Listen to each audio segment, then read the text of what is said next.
ঠিক এখানেই প্রথমেই কংগ্রেসের কাছে এটাই প্রশ্ন করব, যেটা কুণাল ঘোষ একটু আগে বললেন যে নন বিজেপি ভোট প্রমাণ করেছে যে ইন্ডিয়া জোটের একটা প্রয়োজনীয়তা আছে এবং ইন্ডিয়া জোট পারে বিজেপিকে হারাতে।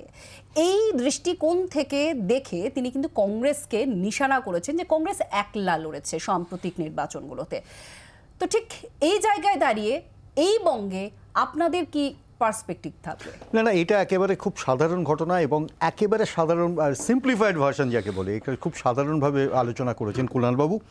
একটা জিনিস তো মাথায় রাখতেই হবে যে আমরা যে যে যে যে তিনটে রাজ্য, বিশেষত ছত্তিশগড়, মধ্যপ্রদেশ এবং রাজস্থান, এই তিনটি রাজ্যে আমাদের নির্দিষ্ট ফল খারাপ হয়েছে, আমরা অস্বীকার করছি না।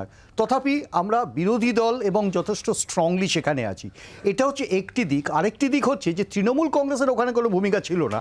কাকে নিয়ে চলবে বা চলবে না ওখানে কংগ্রেস নিজেই ডিসিশন করবে।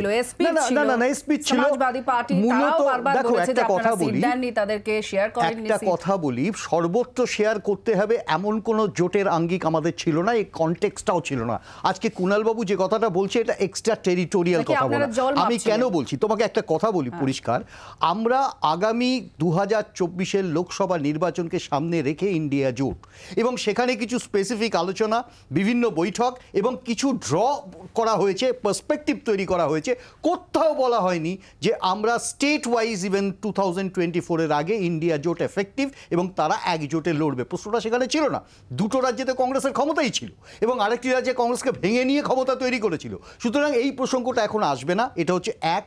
2 নম্বর, আমি বলবো কুণালবাবু সম্ভবত তার নিজের ইতিহাস থেকে শিক্ষা নিয়েছেন। ত্রিপুরাতে লড়তে গিয়ে কংগ্রেসের বিরুদ্ধে কি হয়েছে, গোয়াতে লড়তে গিয়ে কি হয়েছে।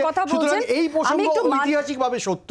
আমি তোমাকে এখানেই শেষ করি। ঐতিহাসিকভাবে এই প্রসঙ্গ সত্য যে আমরা ঠিক যে ডিসিশন নিয়েছি সেখান থেকে শিক্ষা আমাদের হবে, কিন্তু তার অর্থ এই না যে ইন্ডিয়া জোট এখানে কোনো অবস্থাতেই সম্মিলিত শক্তি ছিল। এই 2023-এর এই নির্বাচন যেগুলো হয়ে গেল, আগামী দিন সুষ্ঠুভাবে ইন্ডিয়া জোট কংগ্রেসের নেতৃত্বে সঠিকভাবে এই নির্বাচনে অংশগ্রহণ করবে, এটা নিয়ে কোনো সন্দেহ নেই। বাংলার আওয়াজ, বাঙালির আবেগ, জি 24 ঘন্টা।